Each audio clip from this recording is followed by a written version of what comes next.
Ya, saya akan berikan sebuah contoh kasus, Pak ya. Tadi kan kita sudah bahas teori, Pak Sem sudah bahas tentang teori apa itu bidat, bagaimana cara mengenali dan sebagainya. Tadi sudah ada contoh kasus mengenai gereja Tuhan Yang Maha Kuasa. Nah, sekarang saya akan berikan contoh yang lain. Ada dua contoh yang akan saya berikan.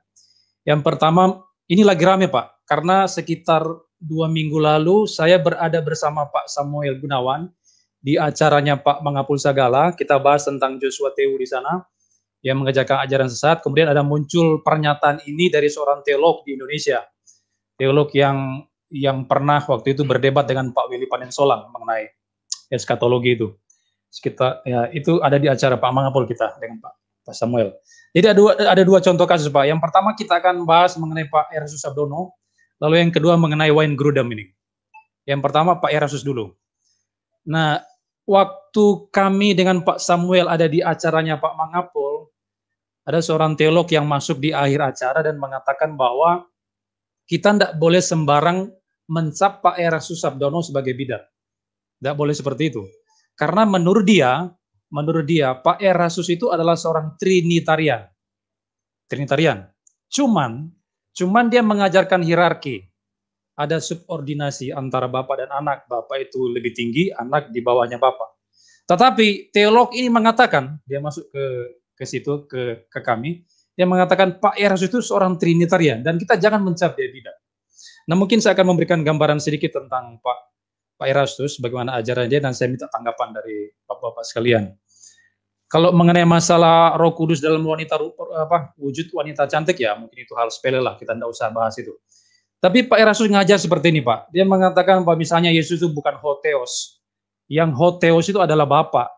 Yesus bukan Hotheos, tapi bersifat ilahi. Dia menggunakan teks dalam Yohanes 1 ayat 1c. Itu ada dalam buku Tritunggalnya. Saya punya buku Tritunggal dan saya catat halaman per halaman di mana perkataan Pak Erastus. Jadi saya tidak melakukan hoax di sini. Lalu Pak Erastus mengajarkan subordinasi tadi. Pribadi anak Allah lebih rendah daripada Bapa. Lalu dia mengajarkan keterpisahan antara Bapa dan anak. Allah anak itu benar-benar terpisah daripada Allah Bapa. Itu di buku Tritunggalnya. Jadi ada keterpisahan dalam pribadi-pribadi Allah Tritunggal. Yesus tidak memiliki kemuliaan dari dirinya sendiri katanya, bahwa nanti Bapak yang berikan kemuliaan dan Bapak berkuasa menarik kembali kemuliaan itu yang sudah diberikan kepada Yesus. Lalu waktu saat mencipta, Yesus harus nyontek dulu kepada Bapak. Dia tidak memiliki kuasa untuk mencipta, dia harus lihat dulu Bapak mencipta, baru dia bisa ikuti Bapak untuk mencipta. Nah, ini sama persis dengan teorinya Pak Beni Irawan dari Unitarian. Lalu saat inkarnasi Pak Yesus katakan anak Allah dibunuh, dilucuti dalam pengertian ya hilang kesadaran, memorinya habis, pokoknya dibuat nol semua, kosong melompong pokoknya. Waktu anak Allah inkarnasi, nol, zero menjadi zero dia, nol, kosong. Lalu selanjutnya anak Allah itu diangkat menjadi Tuhan oleh Bapa menurut Kisah 2 ayat 36.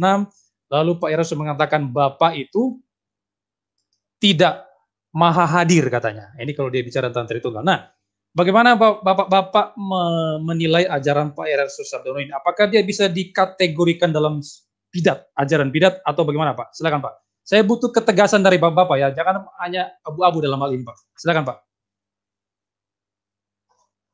Pak Manurung, silakan Pak. Itu, dan saya kira posisi saya jelas kok dalam kesimpulan-kesimpulan saya. Nah, kalau saya lihat bermula dari pemahaman corpus delicti itu loh. Ya, sebenarnya bermula dari sana, kemudian muncullah konsep bahwa Yesus adalah salah satu anak Allah. Karena Yesus salah satu anak Allah, konsekuensinya Yesus nggak boleh sederajat dengan Bapa, itu sudah. Nah, nanti kemudian melebar. Nah, sekarang begini, masalah Hotheos, Yohanes 1 ayat 1. Ini persis sama dengan yang disampaikan oleh saksi Yewa juga. Yohanes 1 ayat 1 kan? Enarke, en hologos, kai hologos, en prostonteon. Nah, ini dia. Kai theos, memang tidak ada kai hotheos, en hologos. Kalau di awal itu kan, 1A itu, enarke, en hologos, kai hotheos. Nah, dan Allah. Nah, tonteon ini yang kalau dalam bahasa Yunani itu kalau dia nominatif hotheos, tapi karena dia akusatif menjadi teon. Jadi kai hologos en prostonteon. Nah, tonteon itu yang disebut punya artikel tentu atau definitif artikel. Oh, Allah itu. Jadi Allah itu spesifik. Siapa itu? Bapa. Ya, Bapak. Sedangkan kata Allah kedua itu tidak ada artikelnya, Artikel. definitif artikelnya. Maka bunyinya kai theos, bukan kai hotheos. Kai theos en hologos. Nah, lalu kemudian, nah ini loh buktinya. Maka ini bukan lagi noun, tapi adjektif, sebuah kata sifat. Maka diterjemahkanlah suatu Allah. Jadi pada mulanya adalah firman, firman itu bersama dengan Allah, dan firman itu adalah suatu Allah atau suatu ilahi. Lah ini kan kemunduran luar biasa, karena saksi Yehova dulu ratusan tahun yang lalu udah begitu penafsirannya. Dan mereka itu kan orang-orang bodoh karena tidak belajar bahasa Yunani dengan baik. Begitu loh. Nah, ini kok diikuti kan gitu loh. Ya. Nah, kalau kita lihat ya, Yohanes 1 ayat 1 itu, mengapa ada 1a itu pakai hotheos, satunya lagi tidak pakai artikel hotheos? Karena untuk membedakan antara Bapa sebagai Allah dan anak atau firman sebagai Allah. Kan begini loh, kalau itu tidak dibedakan, maka begini, pada mulanya adalah Markus. Markus bersama-sama dengan Matius. Dan Markus itu adalah Matius, kan repot itu. Iya kan? Pada mulanya adalah firman, firman itu bersama dengan Allah, dan firman itu adalah Allah. Kan sepertinya kan memang membicarakan dua pribadi di situ kan? Firman dan Allah, logos dan theos. Maka kalau tidak dibuat, kalau tidak misalnya dibedakan theos pertama dan theos kedua, memang nanti bunyinya begini. Pada mulanya adalah Markus, Markus itu bersama-sama dengan Matius, dan Markus itu adalah Matius. Lah repot ini kan. Nah repot sekali ini. Itu yang digunakan oleh teman saya Ustadz Mas'ud namanya. Untuk menjelaskan adanya kesesatan berpikir oleh penulis Injil Yohanes. Saya bilang enggak.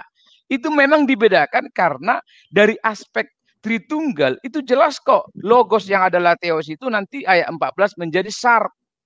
Maka nanti kita bedakan Yesus sebagai Allah dan Yesus sebagai manusia. Makanya theos yang pertama dia pakai ho, theos yang kedua tidak pakai ho. Nah, kalau mau konsisten, mestinya Pak Erastus harus menerjemahkan Yohanes 1 ayat 1 sampai 18 itu ada 8 kata theos yang tidak menggunakan artikel. Ya. Nanti ayat 3 baca Pak. Kemudian nanti ayat 14, ayat 18. Itu Bapak lihat dalam bahasa asli itu tidak pakai artikel, hanya langsung theos saja seperti ayat 1C di atas. Pertanyaan saya, mengapa itu tidak diterjemahkan suatu Allah, suatu Allah, suatu Allah? Atau suatu dewa, atau suatu ilahi, suatu ilahi. Kalau argumentasinya hanya karena theos itu tidak pakai artikel. Ada 8 kali setelah ayat 1 itu, kata theos tidak pakai artikel. Saksi Yehova pun tidak konsisten. Karena dalam terjemahan KTDB itu, kitab-kitab terjemahan dunia baru buatannya Russell itu, itu kata Allah di bawahnya ayat 1 itu tidak dibuat suatu Allah itu, tapi Allah, Allah, Allah. Padahal kalau dalam bahasa aslinya itu tidak pakai artikel loh. Kenapa hanya ayat 1 saja dibuat suatu Allah? Nah ini yang saya sebut inkonsistensi dalam menggunakan kata sandang atau kata artikel o, de, atau definitif artikel. Nah, jadi tidak bisa membangun Yesus itu suatu Allah atau anak secara hierarki posisinya lebih rendah hanya gara-gara kata theos yang 1C itu tidak menggunakan artikel. Karena nanti sama sekali ada inkonsistensi dalam menafsirkan kata-kata otheos itu tadi. Jadi memang ibarat kalau kita minum ini sudah teologi esteller ini. Ada es campur, ada es teler. Memang udah macam-macam lah pokoknya ini. Jadi kita tidak perlu ragu untuk mengatakan bahwa aliran-aliran ini adalah bidat. Begitu loh. Oke, sip. Ada tambahan dari lagi, Pak? Pak. Saya, ya, Pak. silakan Pak. Ya, silakan, baik. Pak. Sudah cukup panjang lebar jelaskan oleh Pak Pangeran tadi. Yang perlu saya tambahkan sini adalah konsep Tritunggal Erastus itu apa sih? Nah itu. Ya. Erastus meskipun di dalam buku Tritunggalnya mengakui Tritunggal ya, tetapi ajaran Tritunggal Pak Erastus Sabdo ini berbeda dari ajaran Tritunggal Ortodoks. Ya. Hasil konsili-konsili bapak-bapak gereja di abad 3 sampai abad 5 itu beda ya. Nah, jadi ini kesimpulan kita dapat dari mana? Dari bukunya. Buku yang ditulis oleh Pak Erastus, judulnya Tritunggal, ya, ajaran Tritunggal Erasona. Paling tidak ada secara ringkas saya gambarkan ajaran Tritunggal Erastus ini dalam 3 poin. Poin yang pertama, ya, menurut Erastus Sabdono, Elohim atau Allah adalah lembaga atau institusi ilahi yang bernama Yahweh, ada Tuhan. Jadi keesaan atau kesatuan Allah ada pada lembaga Elohim Yahweh ini. Nah, di dalam lembaga ilahi ini ada hierarki yang membuat pribadi yang satu tidak sederajat atau lebih rendah subordinasi dari pribadi-pribadi yang lain, begitu ya. Nah, sebagai contoh, Pak Erastus mengatakan kemuliaan yang dimiliki anak berasal dari pribadi Bapa. Kemuliaan yang dimiliki pribadi anak berasal dari pribadi Bapa, sehingga anak lebih rendah dari Bapa. Nah, ini kan tidak sesuai dengan pandangan ortodoks tentang perikorosis itu. Nah, sedangkan Roh Kudus adalah kuasa Bapa yang diutus Bapa mengatur segala sesuatu dan jagat raya ini, begitu katanya. Itu bisa dilihat, bisa dicek nanti di buku Tritunggalnya di halaman 72, halaman 89, halaman 91, halaman 188 sampai 190 dan 193. Ya. Nah, yang kedua. Nah, meskipun Bapa dan Anak ini sehakikat ya dalam lembaga ilahi, tetapi menurut Erastus Sabdono, Bapa dan Anak ini tidak setara atau tidak sejajar dalam hierarki atau derajatnya. Di mana Bapa lebih besar dari Anak. Bapa tidak sederajat atau tidak sejajar dengan Anak menurut Erastus Sabdono karena Anak ini tidak eksis dari dirinya sendiri. Anak tidak eksis dari dirinya sendiri. Anak ada karena Bapa yang memperanakannya. Ya. Saya pikir sampai di sini Pak Erastus juga tidak paham dengan istilah regenerasi ini. Ya. Nah, Bapa adalah Allah bagi Yesus Kristus. Dan bagi semua orang, perhatikan, Bapa adalah Allah bagi Yesus Kristus dan bagi semua orang. Dan Bapa lah yang menjadikan Yesus sebagai Tuhan. Bapa lah yang mempunyai segala kuasa, kemuliaan dan kerajaan. Artinya Yesus itu dikatakan Tuhan karena Bapa yang menjadikannya Tuhan. Kuasa dan kemuliaan yang dimiliki Yesus berasal dari Bapa. Itu di halaman tertulis, dinyatakan oleh Erastus. Di halaman 76, 91, 178 sampai 109. Penjelasannya ada di situ di buku Tritunggalnya. Nah, yang ketiga, ya, karena Anak tidak sederajat dengan Bapa, maka Erastus Sabdono menggunakan istilah major God atau Tuhan besar kepada Bapa dan istilah minor God, Tuhan kecil kepada Anak. Menurutnya pribadi Anak bisa terpisah. Pribadi Anak bisa terpisah dari Bapa. Artinya memang benar-benar ada pribadi Bapa dan pribadi Anak yang bisa dipisahkan secara mandiri. Sedangkan dalam pengakuan iman ortodok kan pribadi keesaan Allah itu, kealahan itu ya tidak bisa dipisahkan. Tapi bisa dibedakan dalam pribadinya, tapi tidak bisa dipisah-pisahkan secara mandiri, tidak. Ya. Bapa, Anak, dan Roh Kudus itu adalah satu di dalam kesatuan. Ya, dia tidak bisa dipisah-pisahkan, tapi bisa dibedakan, tidak bisa dipisahkan secara mandiri. Ya. Nah, Roh Kudus menurut Erastus Sabdono adalah Roh Bapa sendiri yang melingkupi jagat raya dan mewakili Bapa dan Anak. Jadi meskipun Erastus Sabdono mengakui Roh Kudus sebagai pribadi, tetapi bukan sebagai pribadi yang mutlak, seperti halnya Bapa dengan Anak sebagai pribadi yang mutlak. Jadi menurut Erastus Sabdono, Roh Kudus bukanlah pribadi mutlak karena ia merupakan representasi dari pribadi Bapa sendiri. Itu bisa dilihat di Tritunggal, buku Tritunggal Erastus Sabdono halaman 7, halaman 118, halaman 128 dan 129, halaman 170, 171 dan halaman 382 sampai dengan 383. Jadi ringkasnya pandangan Tritunggal Erastus Sabdono itu adalah bahwa Allah yang esa terdiri dari pribadi-pribadi. Keesaan Allah itu ada pada lembaga institusi ilahi yaitu Elohim yang bernama Yahweh, Elohim Yahweh. Nah, kesatuan Tritunggal adalah kesatuan hakikat, yaitu kesamaannya dalam lembaga Elohim. Meskipun pribadi-pribadi dalam Tritunggal itu sehakikat, namun kesamaan hakikat tidak berarti bahwa pribadi-pribadi itu Tritunggal itu sederajat, karena itu ada semacam hierarki atau strata atau subordinasi di dalam Tritunggal itu. Begitu katanya. Ya, itu gambaran dari Tritunggalnya Erastus, ya, dan memang berbeda dengan paham dari ortodok pengakuan historis tentang Tritunggal. Ya. Jadi intinya itu, menurut Pak Sem, Pak Erastus ini termasuk kategori bidat, Pak ya? Ya, dia mengsubordinasikan Kristus. Ya. Dan ini kan sudah jelas Arianisme ya, subordinasionisme. Nanti saya akan jelaskan ya ke bagian kedua tentang Grudem itu di subordinasionisme itu. Iya. Ini ada komentar dari Rudi BN. Katanya di kolom komentar suatu channel yang bilang Pak R. Susabdono sudah minta maaf. Mungkin minta maaf dari ajarannya itu. Tapi menurut saya sebelum beliau menarik bukunya atau merilis buku baru yang meluruskan ajaran beliau tetap sesat. Nah, bagaimana ini Pak? Bapak-bapak. Ya, sama seperti Wayne Grudem kan. Pada akhirnya kan dia mengubah pandangannya. Dan itu biasa dalam dunia teologi ya. Ketika menyampaikan lalu dia mengubah pandangannya. Itu sudah biasa. Cuma takutnya kalau yang begitu sebelum dia mengubah sudah mati bisa masuk neraka itu.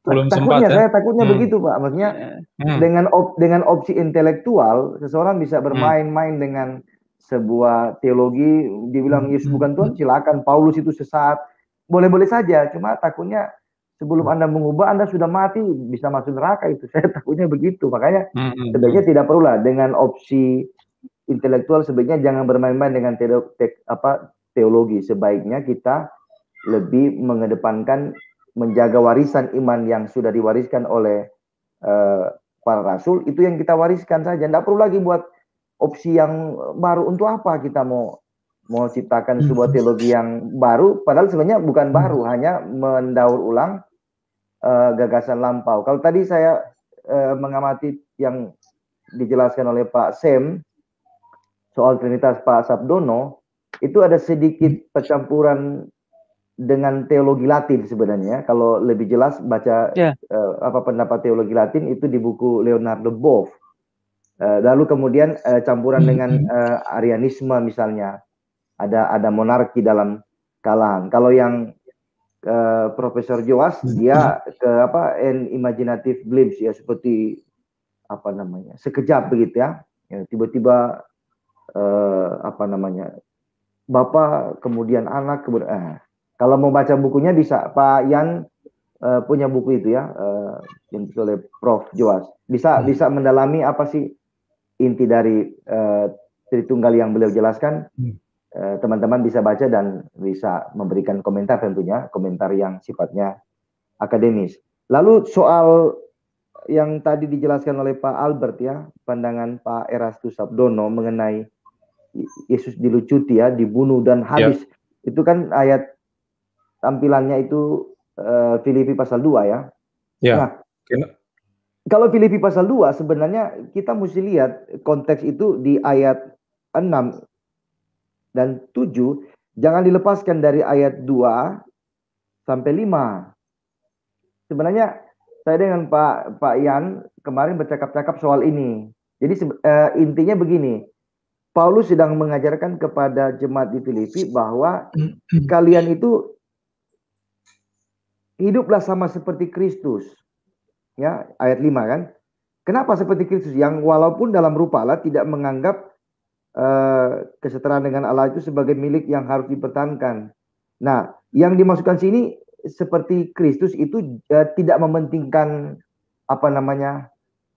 sesuatu yang memang tidak bisa dilepaskan, itu yang dipertahankan itu.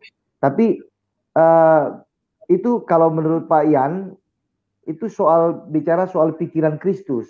Jadi Kristus tidak menganggap dirinya itu setara dengan Allah, tapi dia merendahkan diri jadi hamba. Jadi kosong itu bukan bahwa dia kosong pikirannya, enggak. Istilah itu sebenarnya digunakan untuk menggambarkan bahwa orang-orang Filipi harus berpikir seperti Kristus yang walaupun dia dalam rupa Allah, tapi dia mau jadi seperti hamba. Itulah yang dimaksud dengan kosong. Bukan kosong hilang, dilucuti, dibunuh sampai habis, tak begitu. Maka konteks itu akan bicara. Saya sudah tulis tadi di kolom komentar. Ini ya, kita akan bahas Yohanes 1 ayat 1 dan juga Filipi 2 ayat 1 sampai 11. Nah, nanti supaya teman-teman juga bisa saling berdiskusi dan para penonton, teman-teman yang belum paham bisa mendapatkan gambaran yang baik mengenai kajian gramatika, leksikal, dan juga skema komprehensif. Supaya kita jangan kalah dengan gereja yang maha kuasa. Mereka semangat, kita tidak semangat itu. Karena ini problem pemahaman, penafsiran itu yang menjadi opsi utama dari bidat. Kalau salah menafsirkan, lalu orang awam ya betul-betul, ya mereka akhirnya sesat.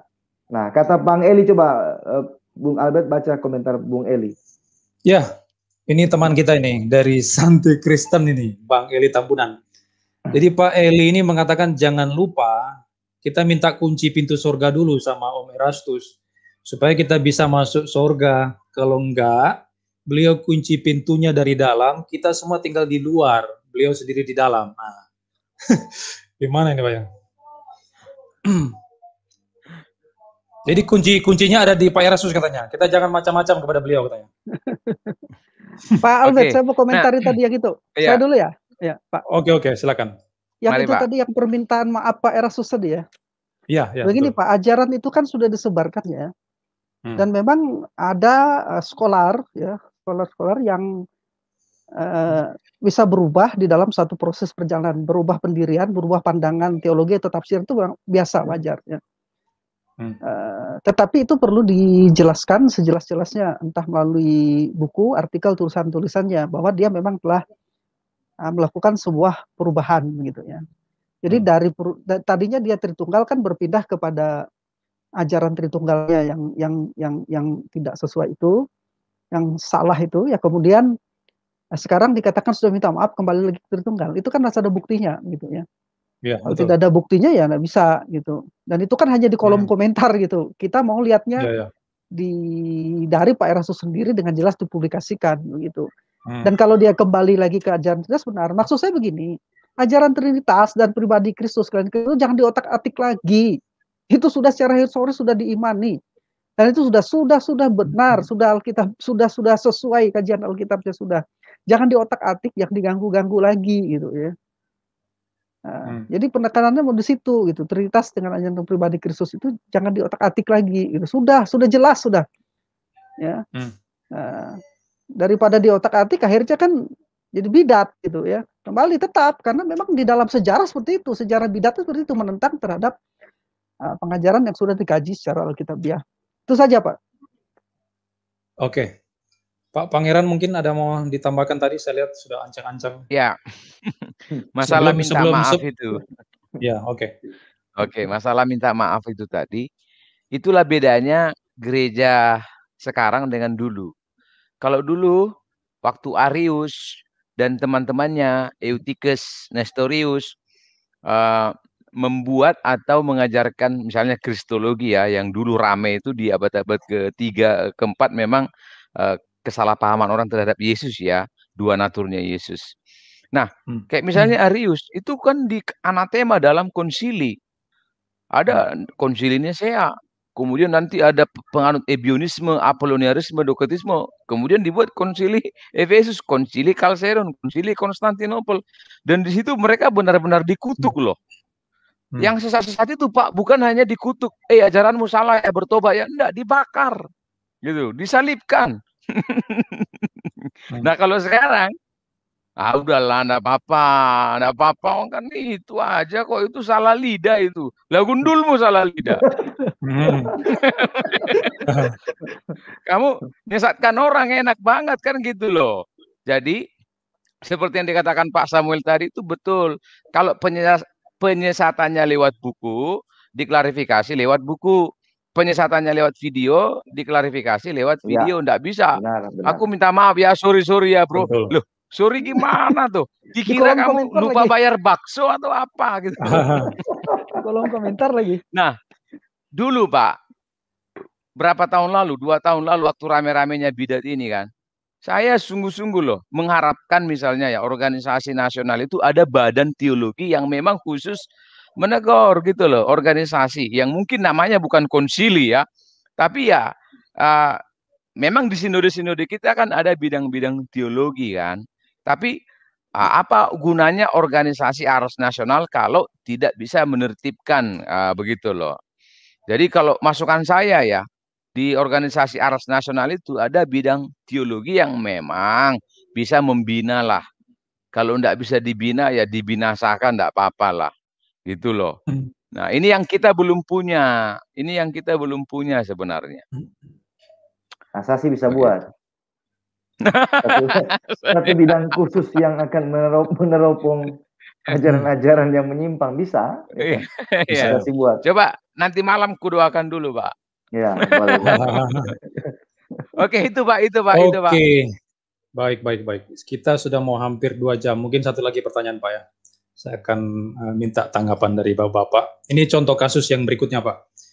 Ini memang dimunculkan oleh, ya tadi saya katakan tadi, seorang teolog di Indonesia. Waktu kami berada di sebuah acara dengan Pak Samuel T. Gunawan. Ini bicara tentang Wayne Grudem, Pak. Jadi menurut teolog ini, bahwa Wayne Grudem itu menganut sebuah ajaran yang dinamakan eternal submission of the Son. Jadi semacam ketundukan kekal dari anak kepada Bapa. Jadi teolog itu mengatakan begini di dalam pernyataannya.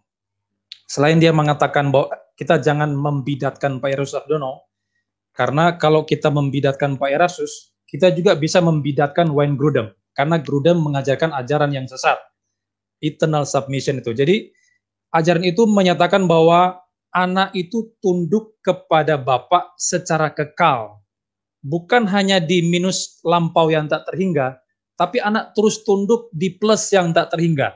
Jadi masa lampau dan masa depan yang tak terhingga, anak itu tetap tunduk kepada Bapa.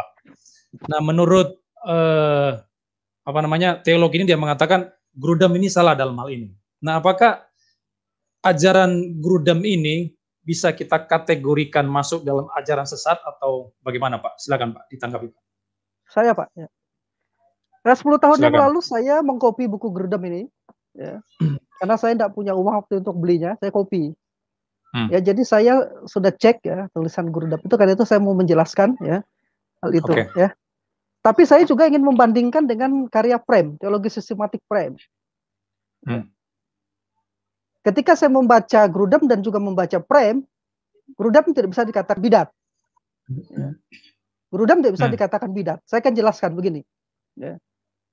Itu yang dipermasalahkan itu di halaman, sebentar, di buku itu di halaman 251 paling. Ya. Teologi sistematik 249, halaman 249. Ya. Di halaman Oke, baik. Begini, Pak. Ya. Ada perbedaan pengertian antara subordinasi menurut konsili gereja dan subordinasi yang diajarkan oleh Arianisme. Itu dulu yang ingin saya jelaskan. Ya. Subordinasi Arianisme mengajarkan bahwa anak dan Roh Kudus adalah makhluk-makhluk ciptaan yang dengan demikian tidak mempunyai natur atau being yang sama, homosios. Ya. Tidak memiliki natur yang homosios menurut Arianisme dengan Bapa, baik anak maupun Roh Kudus. Ya, di situ sampai sudah jelas ya. Nah, melainkan adalah being yang lebih rendah, subordinate ya. Jadi anak dan Roh Kudus itu subordinate, posisinya lebih rendah, being yang lebih rendah, ya, hakikat yang lebih rendah. Ya. Nah, jadi itu subordinasi dari Arianisme. Nah, ada lagi subordinasi yang kedua. Jadi subordinasi yang pertama adalah subordinasi Arianisme dan itu dianggap bidat. Dinyatakan bidat dan dikutuki. Nah, subordinasi yang kedua dan ini diterima oleh gereja adalah subordinasi ekonomis. Bukan subordinasi ontologis seperti yang dipahami oleh Arianisme. Artinya secara ontologis anak dan Roh Kudus sehakikat, being, satu being dengan Bapa, sehakikat. Satu being, bukan being yang berbeda. Ya. Ini disebut dengan homousios tadi. Kalau Arianisme kan homoousios ya. Hanya mirip dikatakan ya. Jadi bukan being yang sama tapi mirip. Nah, tapi dalam pandangan yang diterima oleh gereja adalah subordinasi ekonomis, bukan ontologisnya. Jadi anak dan Roh Kudus itu sehakikat atau satu being dengan Bapa. Setara dengan Bapa di dalam kemuliaan, setara dengan Bapa dalam kemuliaan, bukan lebih rendah lagi gitu. Seperti diajarkan oleh Pak Eros dalam bukunya, anak dapat kemuliaan dari Bapa. Tidak, bukan begitu. Jadi setara dengan Bapa di dalam kemuliaan, berbagi dengan Dia dalam natur ilahi. Kita kan bicara tentang perikorusis itu, bersama dengan atribut-atribut ilahinya. Nah, namun secara ekonomis Anak dan Roh Kudus secara sukarela, secara ekonomis ini, bukan ontologis, secara sukarela mensubordinasikan diri dalam peran-peran yang mereka lakukan. Grudem menyebutnya sebagai function, dalam peran-peran function yang mereka lakukan, khususnya terkait dengan penciptaan dan penyelamatan. Ini yang disebut oleh di dalam istilah sekarang ini submisif, ya. Jadi submisif itu memang ada, tapi dalam fungsi, function, ya, peran, ya. Bukan ontologis, Pak, tapi ekonomis. Sampai di sini kita menangkap, ya. Jadi sebagaimana dikatakan oleh Profesor John M. Frame dalam teologi sistematik ini tadi, ya, bisa dikatakan bahwa Trinitarianisme Alkitabiah menyangkal subordinasi ontologis dari Arianisme, tetapi mengafirmasi subordinasi ekonomis dari berbagai macam peran itu. Itu kesimpulan di sini dari buku John Frame. Ya. Nah, itu berarti kita sekarang sudah melihat ada dua subordinasi. Subordinasi ontologis ditolak, itu Arianisme. Kemudian ada subordinasi ekonomis. Ini terkait dengan berbagai fungsi, function, berbagai peran, ya, yang berbeda, ya. Ini juga bisa disebut Nah, tetapi ada jenis subordinasi yang ketiga. Nah, ini yang dipermasalahkan di dalam teologi sistematik Grudem, ya. Itu analisis saya. Ada subordinasi ketiga yang telah didiskusikan selama berabad-abad dan masih terus didiskusikan sampai saat ini, yang disebut dengan subordinasi kekal, eternal subordination, atau penundukan kekal, eternal submissive. Ya, eternal submissive. Ini tentu saja dipicu oleh doktrin-doktrin generasi, seperti istilah generasi ini kan diperanakan, ya, anak diperanakan oleh Bapa, ya. Kemudian doktrin-doktrin prosesi di mana Roh Kudus keluar dari Bapa dan Anak. Nah, baik pemikir Barat maupun pemikir Timur telah mengafirmasi bahwa Allah Bapa mempunyai semacam keutamaan atas dua pribadi lainnya. Karena itu para teolog menggunakan istilah-istilah pon deitatis, mata air keilahian, dan pon trinitatis, mata air trinitas, untuk melukiskan peran Bapa di dalam Trinitas. Nah, jadi memang ada subordinasi hierarki peran dalam Trinitas, tetapi bukan subordinasi hakikat. Sekali lagi, bukan subordinasi being. Ya. Ada subordinasi hierarki peran, tapi bukan subordinasi hakikat being. Bukankah Credo Nicea 325 Masehi yang direvisi tahun 381 dalam Konsili Konstantinopel mengakui kepercayaan ini kepada satu Tuhan Yesus Kristus, Anak Tunggal Allah yang diperanakan dari Bapa sebelum segala masa. Perasa itu harus hati-hati. Sebelum segala masa. Ya. Itu di Credo Nicea 325 yang direvisi di Konsili Konstantinopel 381. Nah, jadi secara spesifik isu perdebatannya adalah apakah Yesus Sang Anak tunduk secara kekal atau berada di bawah Bapa dalam kaitannya dengan hubungan mereka. Di satu sisi perdebatan adalah orang-orang mengatakan Anak hanya berada di bawah otoritas selama pelayanannya di dunia. Tapi sederajat baik secara ontologis maupun secara relasional dengan Bapa selamanya. Pandangan yang kedua mengatakan di sisi lain adalah mereka yang mengklaim bahwa ketaatan dan ketundukan Anak selama pelayanan di dunia menunjukkan ketundukan yang kekal dan sukarela kepada Bapa. Ini mungkin yang dimaksud dengan pandangan Grudem itu. Sehingga putra selalu lebih rendah secara relasional sementara tetap sepenuhnya setara dengan Bapa secara being ontologis. Nah, Grudem sebenarnya menjelaskan seperti itu. Bisa menangkap ini, ya. Jadi Grudem tidak pernah mengatakan bahwa ada hierarki di dalam being, tidak pernah. Tidak. Itu sebabnya Grudem merevisi buku itu supaya jangan disalahpahami lagi. Oke, saya kutip pernyataan Grudem yang sudah saya translate begini. Di halaman 249, perkataan Grudem itu begini, saya kutip. Jadi meskipun pribadi-pribadi Trinitas, saya translate ini, setara dalam semua atribut mereka, mereka tetap berbeda dalam relasinya dengan ciptaan. Anak dan Roh Kudus sederajat dalam keilahian, sederajat di dalam being, dalam keilahian dengan Allah Bapa. Tetapi peran Pangsen katanya, mereka lebih rendah, subordinate. Selain itu perbedaan peran ini tidak bersifat sementara. Nah, ini yang dipermasalahkan kalimat Grudem ini. Ya. Moreover, the difference in role are not temporary but will last forever. Ya. Dia mengatakan perbedaan peran ini tidak bersifat sementara tetapi akan berlangsung selama-lamanya. Kutipannya acuannya adalah 1 Korintus 11 ayat 25. Tapi sebenarnya ini berbicara tentang fungsi, bukan being. Ya.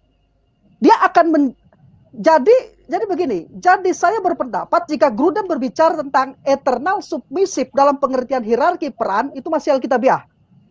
Tetapi jika eternal submissive yang dimaksud dalam pengertian being, itu jelas Grudem bidat.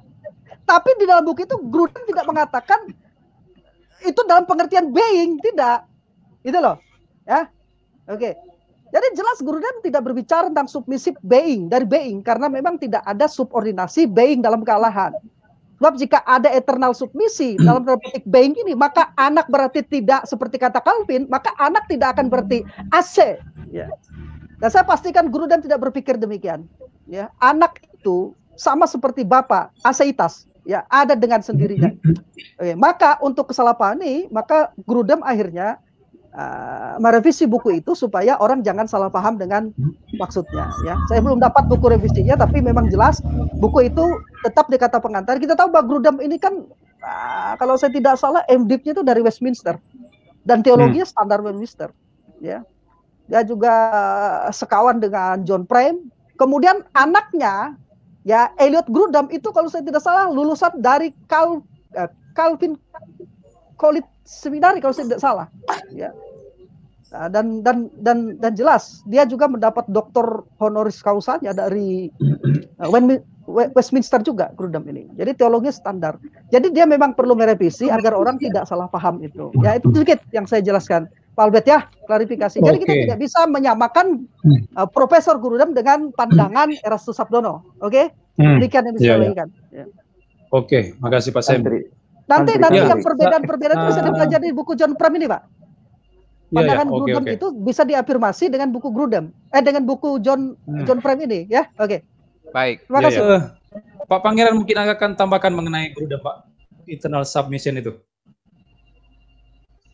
Silakan, Pak. Mic-nya, Pak, mic-nya. Mic-nya, Pak. Oke, Pak, makasih.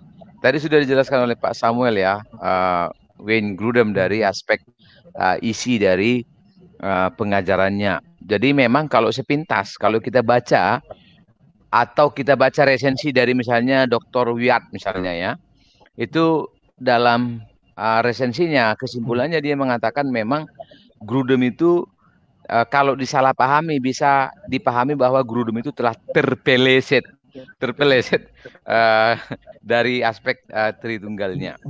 Tapi sudah ada konfirmasi dari Grudem ya bahwa penjelasannya bukan hendak menjelaskan adanya hierarki antara Bapa, Anak, dan Roh Kudus. Nah, kalau kita lihat sebenarnya penekanan dari Grudem ketika dia menggunakan istilah eternal submission karena ada pemahaman tentang contemporary submission, artinya memang kan ketika kita berbicara tentang Yesus sebagai anak itu kan banyak teori-teori ya. Misalnya gini, apakah gelar Yesus sebagai anak manusia itu akan selama-lamanya dia emban? Apakah Yesus sebagai Mesias itu selama-lamanya akan diemban oleh Yesus? Apakah Yesus sebagai anak Yusuf dan Maria itu selama-lamanya akan menempel dalam diri Yesus semua gelar-gelar itu, semua sebutan itu seperti keturunan Daud lah, anak manusia lah, sebagai hamba lah, dan seterusnya.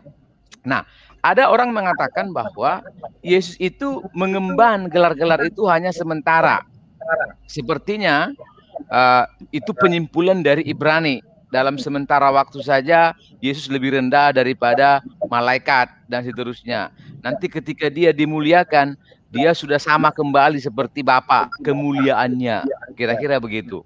Nah, maka dari aspek itulah muncul teori dari eternal submission tadi. Nah, kalau kita membaca bukunya Grudem tadi, dia banyak membahas J. Erikson, ya kan? Karena memang isunya tentang apakah ketaatan Yesus sebagai anak kepada Bapa itu bersifat kontemporeri atau eternal atau kekal. Nah, Grudem mengatakan karena dia posisinya sebagai anak Allah yang kekal, maka sampai selama-lamanya gelar dia sebagai anaknya Bapa atau anak itu, posisi anak itu akan selama-lamanya itu menempel dalam diri Yesus sebagai anak. Makanya nanti Grudem membedakan antara Bapa, Anak, dan Roh, tapi dalam arti perannya begitu. Nah, di sini yang kalau tidak hati-hati, memang akan bisa menyimpulkan Grudem itu sepertinya tersesat. Nah, saya setuju dengan Pak Samuel. Setelah saya membaca bukunya Grudem, saya kira secara esensi tidak ada masalah di Grudem. Nah, yang kedua, kalau kita lihat konteks lahirnya artikel dari Grudem tentang eternal submission adalah karena adanya itu ada aspek praktis, Pak, bahwa kita, makanya nanti Pak dibuat apa ilustrasinya atau analoginya seperti gereja tunduk kepada Kristus tanpa tanpa terbatas, dan harus begitulah nanti posisinya gereja sebagai mempelai perempuan, kemudian Tuhan sebagai mempelai laki, begitulah seterusnya sampai selama-lamanya status itu. Nah, dari analogi itulah Grudem membangun bahwa ketaatan anak kepada Bapa itu bersifat kekal. Nah, yang ketiga, mengapa ada kekhasan Bapa, Anak, dan Roh berbeda secara fungsi? Memang secara ekonomis bukan hanya masalah posisi bukan hanya masalah ekonomis seperti suami istri dan anak ya, tapi dari aspek waktu. Bapa sebagai pencipta harus lebih awal. Iya toh? Nah, makanya ciptaan itu ditebus oleh anak. Nah, kira-kira dalam posisi itulah ada perbedaan-perbedaan yang disampaikan oleh Grudem, dan itu bisa masuk akal saja. Begitu loh. Nah, ibaratnya gini loh, Pak. Perbedaan secara ekonomis itu kan tadi katakan Pak Samuel bukan ontologis. Nah, ibaratnya suami, lalu di bawah suami ada istri, di bawah istri ada anak. Tapi secara esensi kan tiga-tiga ini, suami, istri, dan anak, ini kan sama-sama manusia. Secara hakikat, seposisi, sederajat, dan seterusnya. Tapi dari segi ekonomi, sepertinya anak melapor kepada mamanya, lalu istrinya melapor kepada bapaknya. Nah, kira-kira itu ilustrasi yang digunakan oleh Grudem. Yang keempat, memang dalam konteks konservatif di Amerika, memang di sana kuat sekali, Pak, bahwa perempuan itu harus tunduk kepada suami. Misalnya gitu. Perempuan tidak boleh mengajar, itu kuat sekali, Pak, di kalangan konservatif, khususnya orang baptis misalnya. Maka ketundukan itu harga yang tidak bisa dinego lagi. Nah, kira-kira itulah konteks mengapa muncul pada saat itu pembahasan Tritunggal dari aspek eternal submission dan contemporary submission. Dari secara teologi, secara hakikat Tritunggal, Grudem tidak mengajarkan kesalahan. Malah dalam diskusi itu, saya lebih setuju mengatakan bahwa Bruce Ware, jadi kan memang pemikiran Grudem tahun 2012 itu kan banyak dipercakapkan. Nah, salah satunya Bruce Ware.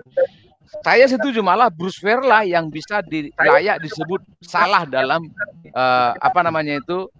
dalam menjabarkan antara Bapa, Anak, dan Roh. Bruce Ware, dia menulis buku Father, Son, dan Holy Spirit. Nah, kalau ini saya pikir ini sudah jatuh, sudah terpeleset ini, karena dia membedakan atau membuat hierarki bahwa Bapak itu otoritasnya lebih tinggi daripada anak, begitu. Nah, saya pikir itu dia sudah masuk seperti Arianisme itu. Kalau David Ware itu ketika dia mencoba menanggapi juga Grudem itu tadi, begitu. Oke, jadi tidak ada masalah. Semoga. Nah, tapi kalau misalnya dikejar, kalau akhirnya Grudem mengatakan bahwa ada hierarki, nah itu baru itu sudah salah itu ya. Tapi selama pemahamannya perbedaan secara ekonomi, saya kira tidak ada masalah. Bukan berbeda dari segi aspek ontologis. Ya. Saya kira sudah jelas Pak bahwa ketundukan yang kita bisa terima adalah pada aspek ekonomi, bukan pada ontologis ya. Kalau bicara hakikat ada kesetaraan, setara semua. Ini ada pertanyaan dari filsuf kampung ya, saya baca dulu. Pak Albert mohon hadirkan Dr. Linturan biar head to head soal Trinitas Gudem dengan Pak Samuel T. Gunawan. Ya, jadi ceritanya begini. Ya, ini dari filsuf kampung, ini sahabat saya di RBS ini, teman saya. Jadi ceritanya begini, sebelum kita live di sini, saya sudah mengirimkan WA kepada teman saya. Dia adalah seorang dosen di sebuah STT untuk memberikan link ini kepada Pak Wempi Linturan. Nah, memang sudah diberikan link itu kepada Pak Wempi. Cuman Pak Wempi sudah baca, tapi dia tidak mau membalas teman saya ini. Mungkin ya, saya tidak tahu alasannya Pak Wempi seperti apa. Yang jelas saya sudah berusaha untuk menghubungi Pak Wempi melalui teman saya itu untuk bisa bergabung ya, atau memberikan tanggapan, tapi dia tidak membalas WA dari teman saya tersebut. Ya, itu mungkin pernyataan dari saya terhadap teman saya, filsuf kampung itu. Ini kita sudah 2 jam 25 menit ini, Pak Stanley, Pak Sam. Perlu dijawab nggak Pak Albert itu, Pak? Yang mana, Pak? Karena kan disuruh hadirkan Linturan itu untuk head to head dengan saya tuh. Bisa. Kalau memang Pak Linturan mau hadir, saya kira tidak masalah. Asasi akan jadwalkan di acara yang berikutnya. Cuma kalau saya nggak masalah, Pak. Kalau saya nggak masalah, karena dipermasalahkan kan Grudem, bukan saya, Pak. Cuma masalahnya apakah Pak Wempi mau hadir? Nah itu. Iya. Kita belum tahu apakah beliau mau hadir untuk berdiskusi. Karena teman saya sudah coba. Lagi pula sudah clear loh Pak, bahwa Grudem kan sudah mengklarifikasi, sudah revisi bukunya supaya tidak terjadi kesalahpahaman. Jadi sudah clear sebetulnya. Gitu bukunya saja. Sudah direvisi Pak ya, yang jilid 2. Sudah. Dan kata pengantar Pak Wempi belum up to date, tertinggal. Iya betul. Akunya dia bahas yang 2012, Pak Sem bahas yang 6 tahun kemudian kan tidak nyambung nanti. Padahal orang yang sama. Betul. Itu saja Pak. Ini Santri, ada Pak Santri yang masuk ini. Assalamualaikum Pak Santri. Assalamualaikum. Waalaikumsalam. Ya. Alhamdulillah. Saya baru pulang taraweh tadi nih. Alhamdulillah. Silakan Bang Eli, ada ya komentar Pak? Kelihatannya Pak Sam atau kita itu perlu untuk melakukan cross check sebetulnya dari daftar pustaka yang disitasi oleh Pak ES itu, supaya kita bisa melihat sebetulnya beliau itu pembelajar yang baik atau tidak, kan bisa diukur dari situ kan. Karena misalnya kalau agak aneh memang, seperti saya tulis tadi di kolom komentar di YouTube itu, beliau kan S2-nya di STT Jakarta, ada Jowas di situ sebagai guru besarnya lah ya, ada yang lain-lain. Saya pikir orang-orang seperti nggak mungkin mengajar yang aneh-aneh gitu loh, menurut keyakinan saya sih. Tetapi kok bisa muncul manusia-manusia, ya katakan saja aneh dalam artian dari kelompok secara umum kita di Kristen gitu loh, pemahaman teologisnya terhadap Trinitas gitu. Nah, lalu saya pikir bagaimana cara ngeceknya itu? Ya menurut saya, coba kita cek buku yang ditulisnya itu, lalu daftar pustakanya itu. Dari situ kan nanti bisa dicek orang ini bisa membaca dengan benar nggak sih gitu loh. Itu satu. Yang kedua, dari situ bisa kita melihat daftar pustaka yang disitasi itu hanya tempelan, beneran dipahami atau enggak, kan gitu maksud saya, untuk melakukan cross check. Karena memang fungsi dari daftar pustaka itu kan sebetulnya supaya pembaca kemudian bisa melakukan ya cross check ulang gitu kan maksudnya. Nah saya memang jujur saja ini saya nggak tahu dari mana saya dapat dulu buku ini, ada bukunya Pak Erastus yang Kesalehan. Saya juga nggak tahu dapat dari mana, tiba-tiba entah saya lagi nyusun ulang lagi rak buku saya, tiba-tiba saya dapatin, mungkin Tuhan sedang bersuara ke saya tuh siapa, nggak tahu lah, tiba-tiba dapat buku ini kan. Lalu saya tadi, loh, ternyata memang beliau kan lulusan dari S2 itu dari Jalan Proklamasi STT Jakarta, terus dapat ya honoris causa memang ya dari American Christian College, terus dari STTBI Baptis Semarang. Yang American Christian College buku tahun berapa ini itu? Kan sesudah selesai S2 pasti, saya tidak itu. Makanya saya bilang saya belum ngecek gitu, tapi buku ini ditulis tahun terbit 2016 buku ini. Nah, itu satu hal menurut saya untuk bisa memastikan gitu loh. Jangan sampai kan memang akhirnya seperti kasusnya Joshua Teu itu kan selalu dihubung-hubungkan dengan lembaga di mana dia belajar. Bagaimanapun kita ini kan juga orang-orang yang bergerak di STT, walaupun saya sendiri selalu mengatakan sekarang kita sudah bisa membedakan STT sebagai lembaga atau institusi dengan mahasiswa yang brengsek di dalamnya, kan tidak bisa disama-samakan itu. Nah, untuk memastikan itu bagaimana kebrengsekan berilmu tadi itu kan melalui daftar pustaka yang disitasi di dalam buku itu. Itu satu hal menurut saya supaya lebih lanjut. Jadi Pak Sam bukan hanya baca konten dari tulisannya, karena kan itu bener nggak seperti itu di quote gitu loh, iya kan? Karena nanti agak berbeda memang. Saya sedang mencari data disertasinya Joshua Teu itu ada daftar pustakanya nggak, atau semuanya ayat Alkitab gitu kan? Karena beliau selalu ngomong kan anti teologi lalu menyusun disertasi. Iya. Pakai Alkitab saja katanya. Kalau omongannya itu memang konsisten, berarti kan disertasinya Pak Joshua Teu itu tak satu pun pakai buku orang lain, hanya Alkitab dan buku yang beliau tulis kan gitu. Cuman sampai sekarang saya belum berhasil mencari disertasinya beliau. Nah, Pak Erastus pasti tidak seperti itu karena tidak ada omongan yang mengatakan seperti itu ya. Nah, bisa di cross check. Itu satu, supaya kita tidak melulu membaca kontennya, walaupun yang dilakukan Pak Sam selama ini kan sangat betul itu. Cara metode itu. Tapi di kata pengantar buku ini justru agak, menurut saya benar ini. Misalnya loh ya, di kata pengantar ditulis seperti ini loh. Banyak sekali orang Kristen yang tidak memiliki perjuangan yang benar atau secara proporsional untuk bertumbuh dalam kesalehan atau kesucian gitu kan. Ini kan kelompok Pentakostal banget itu, aliran pemahaman teologis kelompok karismatis banget ini kan. Usaha untuk hidup suci bukan untuk masuk surga, nah, tetapi untuk dimuliakan bersama-sama dengan Tuhan Yesus sebagai respon terhadap anugerah. Nah, kan keselamatan berdasarkan anugerah. Bahwa kita harus kudus seperti Bapa kudus adanya. Menjadi orang saleh bukan bermaksud supaya kita selamat. Keselamatan bukan karena kesalehan kita, tetapi oleh karena anugerah Tuhan Yesus. Ini harga mati yang tidak dapat diubah sama sekali. Tetapi setelah kita memiliki kesempatan diperdamaikan dengan Allah, kita harus bertumbuh menjadi manusia yang saleh seperti yang dikenakan atau diperagakan oleh Tuhan Yesus.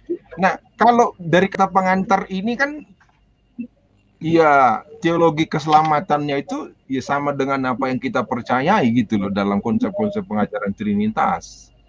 Nah, tetapi kok di bagian-bagian yang lain seperti yang selalu dijelaskan Pak Sam itu kok ada penyimpangan. Nah, ada apa itu gitu loh. Itu.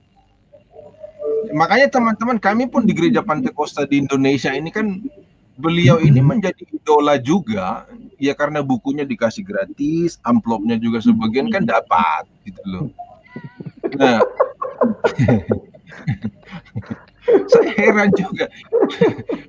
Kita asik-asik untuk membedah pemikiran beliau yang menyimpang tadi yang saya bahasakan tadi, brengsek secara keilmuan itu. Tetapi di kelompok internal kami ternyata hidup matinya itu amplopnya juga bersumber dari kelompok-kelompok ini. Jadi susah juga kita kan. Iya. Itu. Saya ikut bergabung menyuarakan seperti yang dua hal tadi Pak Sam dan teman-teman yang lain. Oke. Sebelum ke Pak Pangeran, tadi Pak Eli sudah menyinggung tentang daftar pustaka buku dari Pak Erasus ya. Saya punya bukunya nih Pak. Saya punya beberapa buku Pak Erasus Sabdono. Ini salah satunya tentang Tritunggal. Memang kalau saya lihat di belakang di daftar pustaka ini banyak sekali Pak dia cantumkan. Ada bukunya Louis Berkhof, lalu Miller Erikson, Paul Enns, Stephen Tong, dan sebagainya. Tapi kalau kita melihat dari seluruh tulisannya, mulai halaman pertama sampai halaman yang ke 270 di buku ini, dia tidak memberikan footnote, Pak. Tidak ada footnote-nya diberikan di bawah. Catatan kaki tidak ada.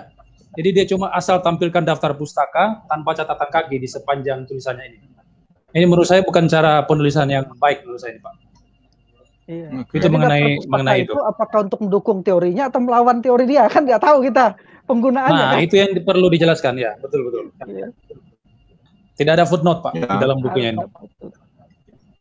Ya tidak mungkin lah Miller Erikson atau Berkhof mengatakan bahwa waktu kenosis Yesus itu hilang kesadaran, ya tidak mungkin toh.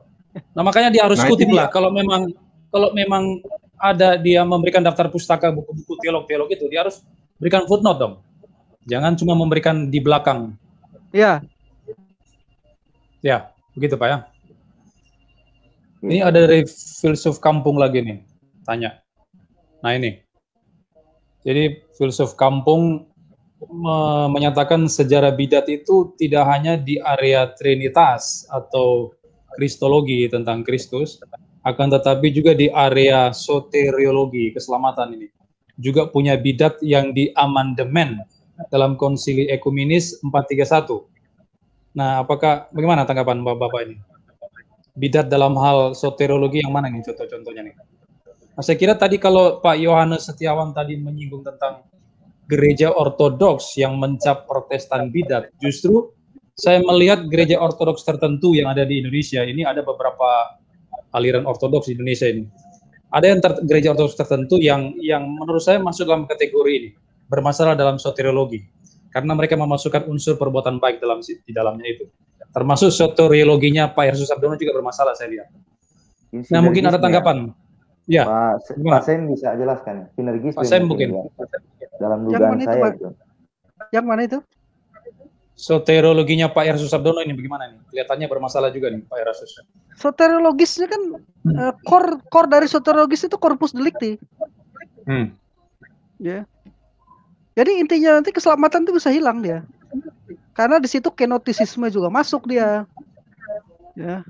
Kenotisismenya masuk, juga kemudian pekabilitas Kristus bahwa Kristus dapat berdosa, juga ajaran seperti itu. Kemudian bermuara mencapai puncak itu pada corpus delicti itu dia. Ya. Jadi menurut dia orang yang tidak memahami corpus delicti, dia tidak akan dapat memahami sepenuhnya doktrin keselamatan. Nah, jadi memang benar kata Bang Eli tadi, kunci surga itu ada di Erastus. Ada saya punya, cuman saya ada catatan itu ya. Pernah saya di buku itu. Di buku Kristologi Miring. Iya, ada saya bahas di situ. Nah, itulah opsi emosional ya, opsi emosional. Sekalianlah kawan-kawan yang tertarik tentang ajaran Rasul ini, saya sudah bahas di buku Kristologi Miring itu. Ya. Udah. Juga tulisan kawan-kawan yang lain. Ya. Ya, ada bukunya ini Mas. Itu saja, Pak. Lihat Pak Eli, tunjukkan dulu Pak Eli. Nah, itu buku Kristologi Miring. Oh, mantap tuh. Bagus. Bagaimana cara mendapatkan buku itu, Pak Eli? Oh, itu ada apa namanya? Tokenya kita di bandarnya kita. Nah, lihat. Lihat bukunya. Ya. Jadi bisa pesan melalui beliau ya. Nomor HP-nya mungkin bisa diketik di sehingga pendengar bisa hubungi beliau. Om Tenli bisa, Pak. Ini keren ini buku ini, saya juga merekomendasikan ke teman-teman itu. Ya, nanti bisa dihubungi Pak Stanley aja kalau mau miliki buku itu. Ya. Iya.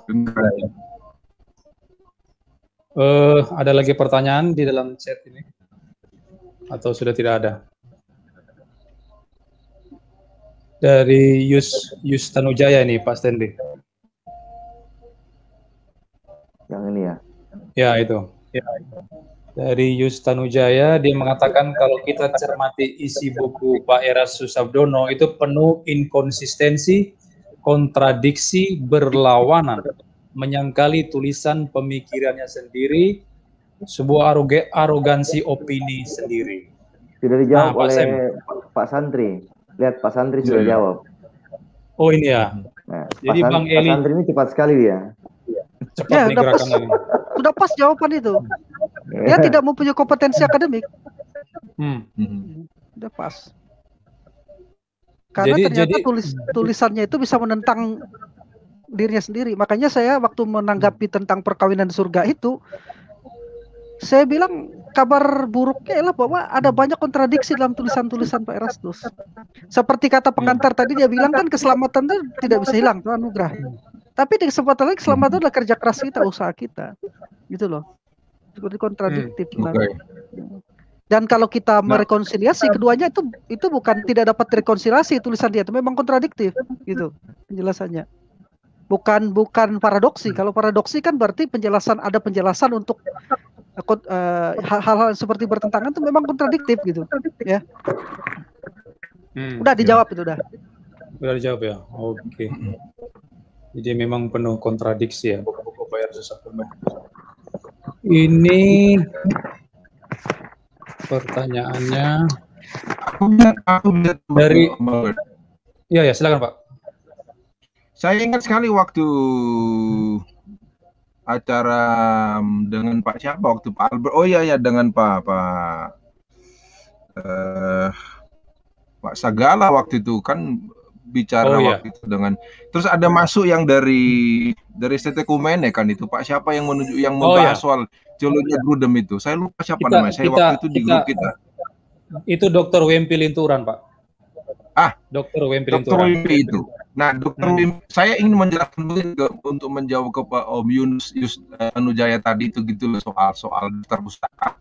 Nah, waktu itu Wempi menunjukkan bahwa Pak Erastus itu kan sangat paham betul soal tulisannya Grudem itu karena memang daftar pustakanya sangat berkabrek memang yang mensitasi nama-nama kan di situ termasuk buku yang selalu ditunjukin oleh Pak kan. Dan ternyata kan teman-teman juga perlu ngecek ketika dibilang bahwa oh ini buku ini hebat sekali karena daftar pustakanya menggunakan sama misalnya kan Berkhof juga dicitasi di buku itu, apalagi didaftarkan di daftar pustakanya. Tetapi Om Albert bilang ngecek kan hanya didaftarkan, tetapi memang tidak dibaca aturan tulis di dalam menulis itu kan buku yang didaftarkan sebagai daftar pustaka adalah memang buku yang memang betul-betul ada dikutip sebagai sumber bacaan. Nah, kalau memang ternyata tadi dicek Om Albert tidak ada dikutipnya di daftar pustaka, berarti kan secara kompetensi keilmuan dalam hal menulis karya ilmiah tidak memenuhi syarat. Jadi atau jangan-jangan mungkin bukan beliau yang menulis, orang-orang di sekitarnya yang menulis. Nah, sama saja berarti kan ada lingkaran antara lingkaran 1, lingkaran 2 yang tidak memahami sumber tata tulis secara ilmiah, maka dia hanya didaftarin aja begitu itu. Jadi di situ jelas bahwa memang secara akademik masih bermasalah. Walaupun nanti teman-teman banyak sekali yang berlindung di balik itu, buku pustaka itu juga menyebut ini dan segala macamnya. Ternyata justru harus dicek apakah betul buku yang dijadikan bibliografi itu betul-betul di bagian yang disitasi. Maka tadi saya bilang kan ini kan karena ini saya misalnya Om Stanley juga saya pikirkan dosen di Sekolah Tinggi Teologi kita biasa memeriksa tesis, memeriksa skripsi, makalah, disertasi, bahkan jadi penguji juga.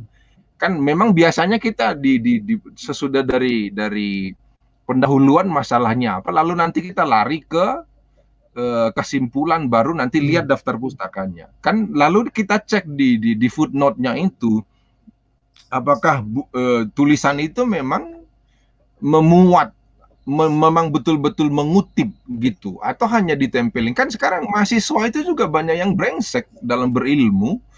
Harus jujur saja mengatakan seperti itu. Jangan sampai ketika disebut nama tokoh tertentu di dalam daftar pustaka, mata kita menjadi silau. Teman-teman yang tak paham berilmu, teman-teman yang tidak punya kompetensi akademik, lalu mengatakan buku itu bagus, itu tidak mungkin keliru karena sudah mengutip ini dan itu segala macamnya. Tapi ternyata sesudah dicek kan tidak, itu justru mencatut nama saja. Tambah lagi kebrengsekan dalam berilmu seperti itu kan. Nah, itu harus dibasmi itu. Jadi saya selalu bilang no mercy for stupidity itu kamus mati di kampus yang saya itu saya pegang itu mata kuliah, nggak bisa no mercy, karena nanti itu membawa nama besar kampus masing-masing. Dan teman-teman jangan berlindung nanti di balik daftar pustaka, dicek itu di dalamnya apakah justru makin aneh, makin kelihatan kebrengsekan dalam berilmu itu. Misalnya loh ya, ternyata dia mengutip Grudem, tapi kan tak paham otaknya Grudem, maka itu yang dibilang Om Wimpi itu waktu itu kan, karena ternyata beliau ingin mengatakan begitu pahamnya Pak ES itu soal pemahamannya Grudem itu. Nah ternyata kan ya tidak juga. Kalau betul paham, kenapa bisa menyimpang gitu kan? Kenapa bisa aneh-aneh gitu? Berarti memang sama sekali tidak paham. Itu. Gitu. Saya ingat sekali waktu itu pembicaraan dengan Pak Wimpi itu kan, ternyata memang beliau sama-sama dari, tidak masalah sebetulnya. Kita kan screen teologi seperti ini adalah kita bicara debat-debat keilmuan ya, bukan debat-debat otoritas, bukan debat-debat struktural jabatan, bukan debat-debat finansial kita di sini. Ya. Oke. Makasih Pak Bang Eli. Ya mungkin saya tambahkan lagi sedikit. Ini saya punya beberapa buku Pak Erastus Sabdono ya, mungkin ada 4 atau 5 buku. Ini saya ambil sampel ya, contoh 2, buku Tritunggal dengan buku ini Corpus Delicti. Kalau di buku Tritunggalnya Pak Erastus Sabdono, dia memberikan seabrek ya daftar pustaka, banyak sekali nih. Millard J. Erickson, Louis Berkhoff, Stephen Tong, Ezra Soru. Ezra Soru punya tulisan di mana? Ezra Soru. Tapi dia tidak memberikan footnote Pak. Di sepanjang tulisan memberikan footnote. Tapi untuk ini Pak, buku Corpus Delicti lebih parah lagi Pak. Karena tidak ada daftar pustaka di sini, tidak ada. Di bagian belakang tidak ada daftar pustaka nih, langsung diakhiri dengan tulisan ini. Jadi Corpus Delicti ini tidak punya daftar pustaka, tidak punya footnote juga. Nah ini nih, gitu. Nah itu masuk di opsi itu ya, opsi emosional ya mungkin. Opsi intelektual. Lebih ke, kalau bilang intelektual juga tidak, dia lebih kepada opsi emosional, jadi subjektif. Jadi bisa bermain di subjektif. Ya. Sebenarnya dia mau tonjolkan pendapat dia sebenarnya, bukan analisis akademik, tapi ke opsi emosional, ke subjektivisme ya. Dia memang mengutip Perkail kalau nggak salah ya, Profesor Perquil ahli etika itu. Tapi kan cara dia menjelaskan Corpus Delicti, cara Erastus dengan Profesor Perkail itu beda gitu loh. Beda. Ya, beda. Maksudnya juga beda gitu. Iya. Oke.